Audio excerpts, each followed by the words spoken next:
Welcome to this week's edition of Universal Parenting Clinic. On this show today, I'll be discussing this topic: parenting is collective responsibilities. Unity of purpose by both parents is an essential part of effective parenting. Both parents must be united in the decision on what they want for their children, and there must be mutual understanding and unity of purpose in anything that concerns every child in parenting. And they should also not operate with divided approach or attitudes if both parents want to avoid parenting failures and tears over their children, and if they want their joint desires and aspirations over that child to end in glorious success. It is a fact that individuals in life have their varieties of likes, wants, desires, aspirations, goals, likes, do's, challenges, interests, satisfaction, dislikes, and the do's and don'ts of life. This is not going to be different with parenting. The fact that parenting in most cases involves two different individuals coming together to play active roles in parenting a child could also mean these multiple differences may exist in different combinations and dimensions. However, it is very crucial, and I will advise all parents to listen to this carefully. In the overall interest of every child, and for the joy of successful parenting without tears, couples and where no longer in marital relationship, parents should harmonize their differences amicably to form common objectives and set standards and united goals on several issues relating to their handling of parenting responsibilities over every child. Parenting may even start with your choice of spouse. So, be watchful and be careful on the choice of spouse. I have a comprehensive note to discuss when I deal with the topic of parenting roles in the choice of marriage for another week. And I've written a book on marital bliss years ago too. But for the purpose of this topic, please know this fact carefully, that over and above your fantasies, likes, and dislikes in the choice of marriageable partners for those at this level, please be careful and give great consideration to the future of your unborn children when considering who to partner you in this very crucial task of parenting your children, so you don't start a lifelong project with all the odds against you at conception even before you start the journey. This is because if you marry an irresponsible Casanova, you may just be laying the foundation for future disaster. I mentioned this comprehensively in the two foundational topics of week 1 and 2 while discussing the needs for effective planning and setting proper foundation for parenting success without tears. Take this from me. You need a responsible wife, a responsible husband to complement you in parenting, because it's a joint project. Otherwise, the task of two may end up becoming your responsibilities alone to bear, or it may even end in disaster. However, if you have made that mistake already, don't lose hope. Follow the advice on other ways of this program and in the book, Parenting Without Tears. Be hopeful and prayerful, and you can still be a success in parenting. Don't also forget, in most things, there are exceptions, and parenting is not exempted, because we have seen children raised by single parents who became highly successful in life, resulting either from death of the other partner or divorce, leaving the other partner with the sole responsibility of raising such child. However, the truth must still be told that God designed parenting as joint responsibilities. There are a series of practical reasons why unity is essential, because partners or couples in the upbringing of their children have a lot of things to do together. Both husbands and wives play different complementing roles to ensure a complete package in parenting. There are times when the two operate as financial contributors to the financial pulse of the family to ensure they meet all the basic needs of the child. In several circumstances, it is the husband who is saddled with the responsibility of being the financial pillar of the family, while the wife plays vital roles at the domestic front, raising the child. And in so doing, both are playing vital roles jointly in the raising of their child. On other occasions too, and in some instances, the wife may be the major financial pillar, while the man takes more domestic responsibilities. Whichever is the situation, it is necessary for couples or partners to collaborate and cooperate in parenting. No party should relegate its responsibility to the background or neglect the general performances of the multiple parenting responsibilities to their child. The fact that the man wants to raise money for the family should never be a reason for not playing active part in the raising of the child. He still has responsibilities to ensure the child is well disciplined, that the welfare of the child is well monitored and safeguarded, and to ensure other parenting needs and duties to the child are discharged. It applies to the wife too, who must not only play the duties of raising the child, but must be active in seeking means of rendering financial support to complement the efforts of the man where possible and applicable. There are places and circumstances where the wife may be the first to get a job or be in a better paying job, or where the man may suffer momentary loss of job or temporary low returns from his business. There are certain times in life when the wife will be better placed in meeting the specific needs of the child, especially the female child, and there are other times when the man will fit perfectly into the role required to meet other specific needs of that child. Sometimes it may require collaborating performances. Both parties must always collaborate at all times. It is disaster for either of the parties to play the role of a spoiler because it won't augur well for that child. If the father forbids an action, the mother must not be seen secretly approving the performance of such act, or worse still, openly encouraging the child to disagree with the dad. Both parents must agree on most actions and decisions affecting their child and must endeavor to speak with one voice in unison. To do anything contrary to this will not only be confusing to the child, but will make the couple lose their respect, trust, and parental control before the child. I will not deceive you. There may be moments of clashes of interest and decisions, but you both must find amicable means of mutual reconciliation between yourselves amicably and without personal sentiments, but definitely not allowing things to degenerate to playing games before the kids or developing into frictions that may have negative effects on parenting your child or children. No parent should intend to outdo the other parent or put his or her personal satisfactions or desires over the welfare and excellent parenting needs of the child.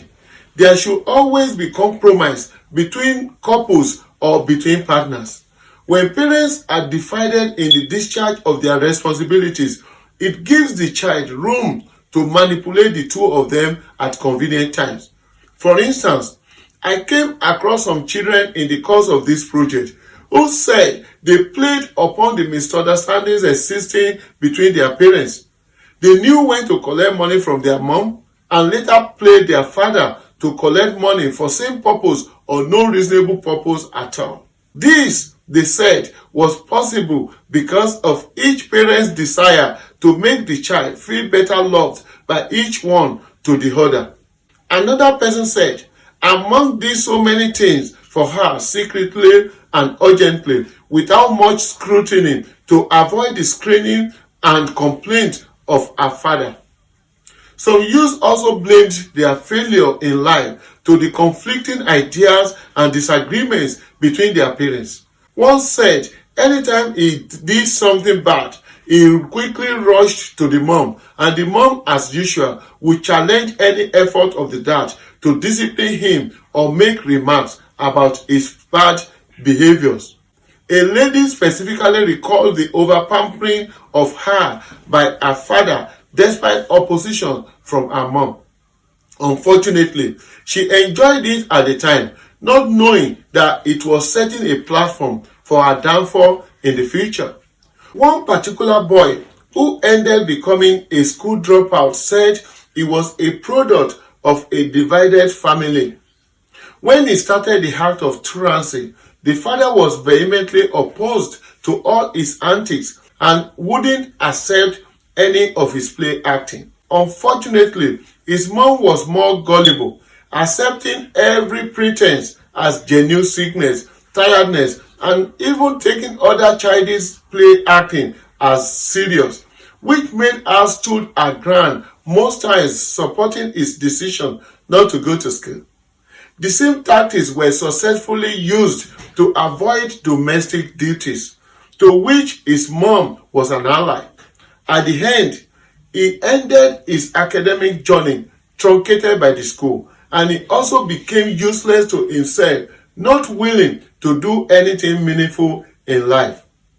On the other hand, when couples are united, it makes parenting easy and the responsibilities less tasking or stressful. For instance, both parents can alternate their work schedules to ensure someone is available to pick the child from school and do other domestic responsibilities at each person's appointed time.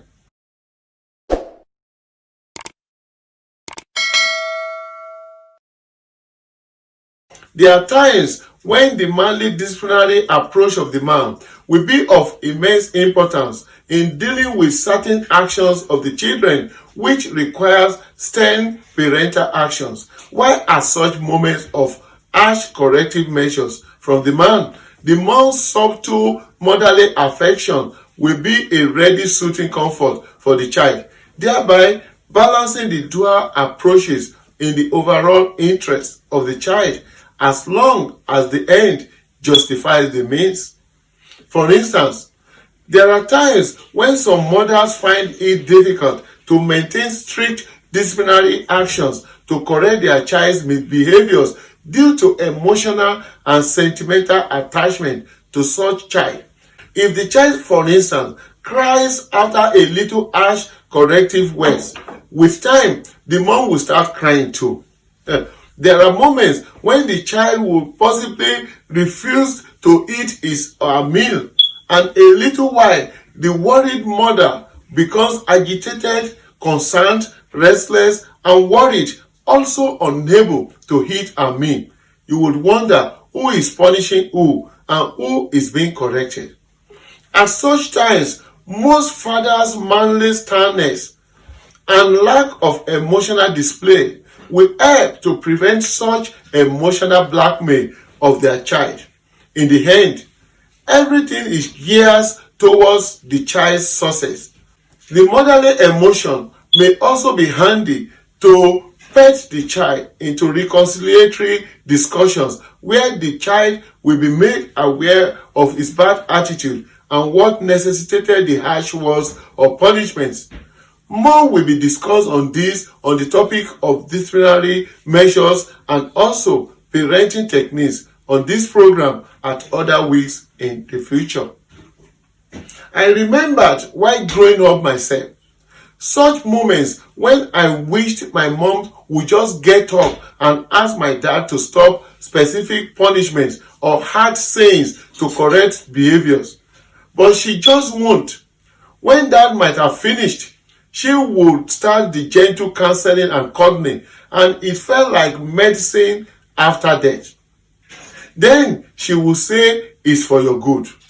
At other times, they looked at each other and communicated in coded language, and I felt it was a conspiracy to maltreat me. Sometimes, it may also be to leave me without punishment, and I wouldn't know who to thank for that. But most times, I think mom played some roles behind the scenes to advocate for leniency on my behalf. Sometimes too, my dad will merely just overlook things. On personal reflections, however, I always realized I possibly deserved it. Such moments, however, were not much for me because as a child, I was exceptionally well behaved. I couldn't have done otherwise anyway. My parents had zero tolerance for indiscipline. You only needed to have known my parents when I was young. They were very disciplinarians in different ways and styles. But I realized it's because they wanted the best for their children. I quickly borrowed my self-sense and behaved. Besides, my godly upbringing by both parents, their lifestyles, the daily teachings brought the best out of me. But I wouldn't be telling you the truth and the whole truth, saying there were no moments of childish misbehaviors and juvenile misdemeanors. Thank God for Chief and Lady Evangelist Bibilari, my parents, who both quickly nipped everything in the bud. It wasn't always pleasant, but I understood the mission and purpose, and I'm always eternally grateful to both of them for their united kingdom in raising me. It's a case of teach your child in the way it should go, such that when it grows, it will not depart from it. The parenting needs requiring joint efforts are too numerous to mention here, and they varies with each family and different circumstances. You may need each other to collaborate in school meetings, homeworks, feeding, cooking, dressing, bathing, alternative arrangements to stay with the kids at different times, school runs, drop off and pick up, disciplinary actions, teachings, and several others that I left out because I will touch them in my teachings on other topics. For instance, sex education, socializing with the kids, celebrating your children, goal setting, and several others. Please, and I beg every parent on this, except for occasions where the parent is a divorcee or bereaved or already chose to raise a child solely as a single parent. Please, where it could be helped, and I seriously hope so, parents should do their best to avoid destroying their marital bliss, even if it is for the sole benefit of the child of such union. It is also very important that couples must be very considerate and reasonable before bringing a child or additional child into the world. Be sure you are both ready to care for that child because you will need to make joint physical, financial, psychological, and spiritual contributions towards the raising of every child. No parent should dodge or abandon necessary responsibilities too. There is no role a man can't play, and there is none a mother can't play too. You both need to understand, cooperate, and collaborate. Once again, please remember this fact. Parenting is the joint responsibilities of both parents. Thanks to thousands of blessed people out there who already joined our Facebook page as friends, those who already subscribed to our YouTube channel, those who regularly forward our videos to others, and my special appreciation to those who already bought the book, Parenting Without Tears. That's the show this week on Universal Parenting Clinic. I believe strongly that through this Universal Parenting Clinic and with proper understanding of the book Parenting Without Tears, together we all can promote wellness in families and in the world. We can stop the tears from children, parents, and families. We can kick racism, fraud, incivility, corruption, wickedness, several addictions, violence, and the series of antisocial behaviors out of all families and the whole world. And at the same time, we can promote all the positive desires and aspirations towards the well-being of the children, parents, and the world at large. Till I come your way again next week, I am the parenting advocate in the house. Michael Benga Bibilari, MGB, Mr. Parenting. Think parenting. Perform your parenting responsibilities. Talk parenting. Be passionate about parenting. Don't just be a parent. Stop posturing. Be a responsible parent. A real parent. A parent indeed. Parent well.